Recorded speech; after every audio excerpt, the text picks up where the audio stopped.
Un cordial saludo. Continuamos con estas reflexiones y la observación histórica de cómo la palabra de Dios, cómo el Evangelio de Jesucristo se ha mantenido vivo día tras día a través de todos estos miles de años.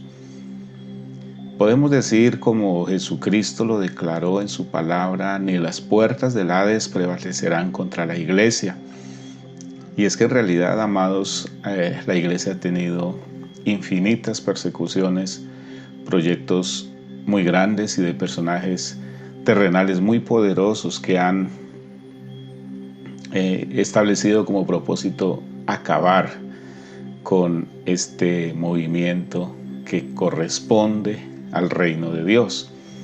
Sin embargo, pudiéramos pensar en que han habido algunos elementos que han ayudado a mantener viva la vida de la iglesia a través de los siglos. La primera es la palabra de Dios, y de eso hablábamos en la meditación anterior con el salmista, que él decía: la palabra me enseña y a través de la palabra yo alabo a Dios, por la palabra adquiero entendimiento, adquiero libertad. Bueno, ya lo hemos mirado, y la palabra de Dios sigue siendo hasta este momento algo innegable, indispensable en la vida de la iglesia.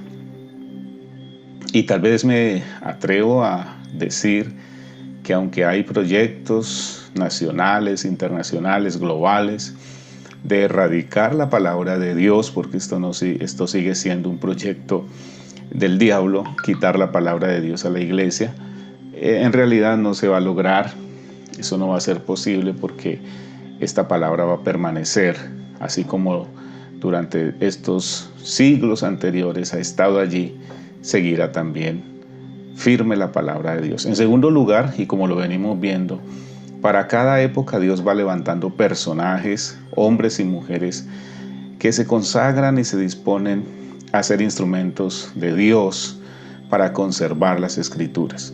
Ya hemos mirado varios, y permita Dios que usted, amado hermano, aprovechando tantas recursos que hay ahora a través del internet, de textos y todo esto, usted pudiera revisar más a fondo todos estos personajes: Pedro Baldo, John Wycliffe, Juan Hus, Martín Lutero, Erasmo de Rotterdam, Jerónimo de...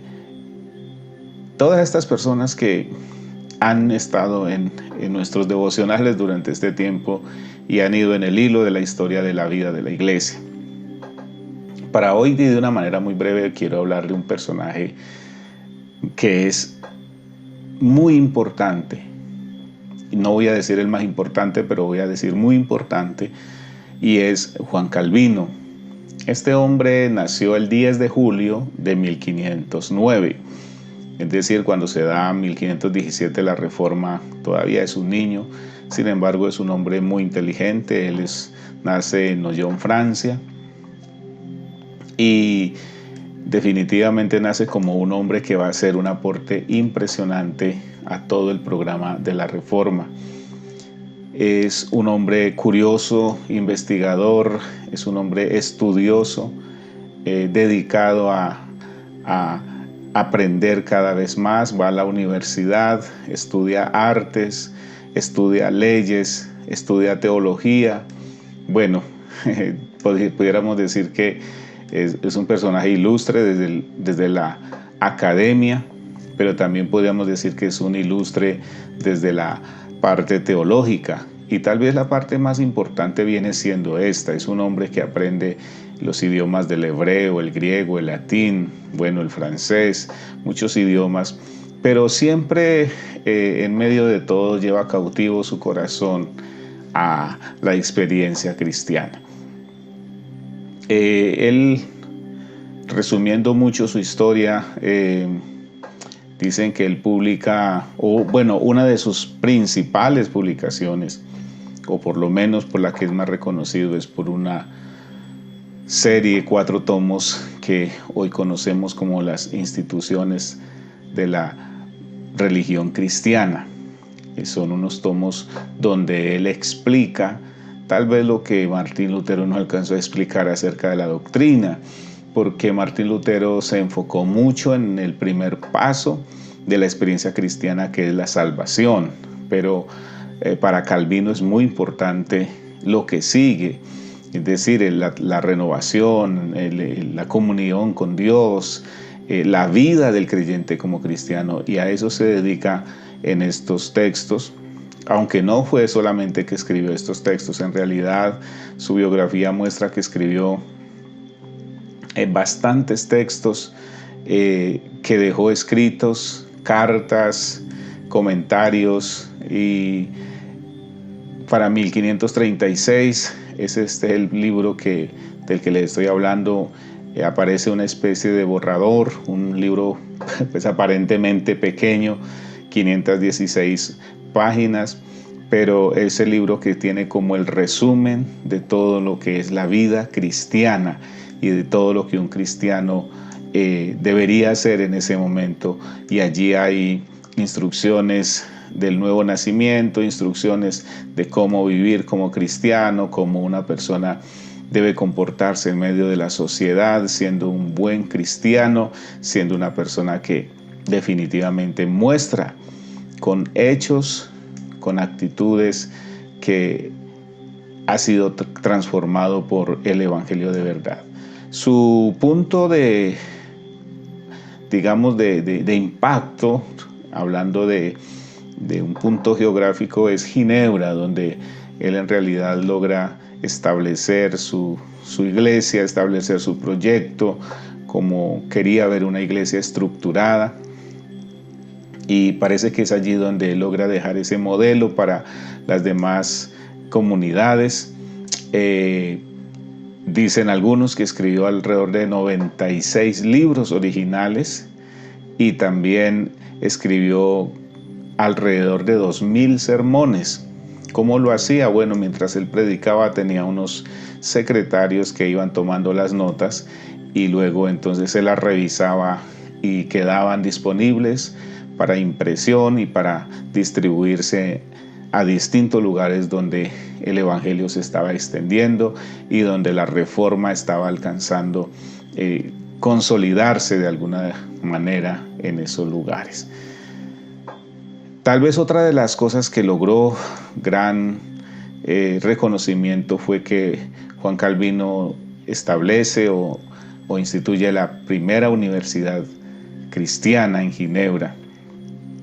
Una universidad, bueno, en ese momento le dicen protestante, porque recordamos que la iglesia ha tomado la decisión de la iglesia cristiana de hacer una división, y este grupo que se separa de la iglesia católica se va a llamar iglesia protestante.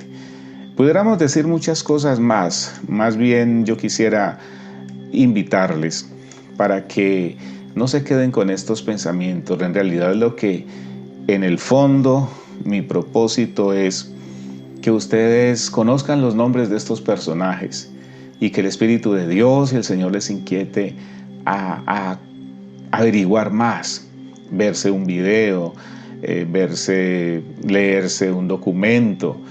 Hay muchos documentos sencillos y fáciles de leer, o videos muy bonitos que pueden ayudarnos a comprender. Aún esta gente han sido tan reconocidos que hasta películas hay de ellos.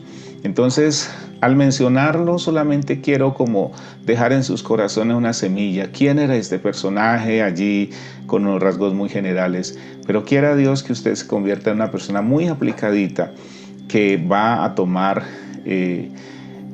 muy en serio estas historias de la vida cristiana, de cómo el Evangelio ha permanecido y cómo Dios ha usado la Escritura fundamentalmente, pero además de la Escritura, personajes, hombres débiles, algunos con condiciones económicas muy estables, otros que es Dios quien les abre la puerta de las universidades y de las instituciones educativas porque no tienen dinero. Entonces, pero Dios está allí en esta historia, y qué bueno que podamos verlo así.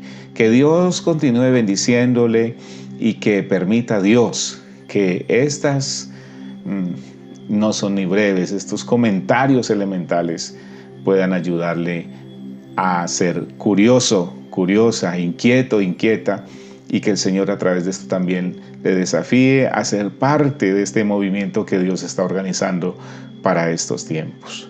Feliz día para todos.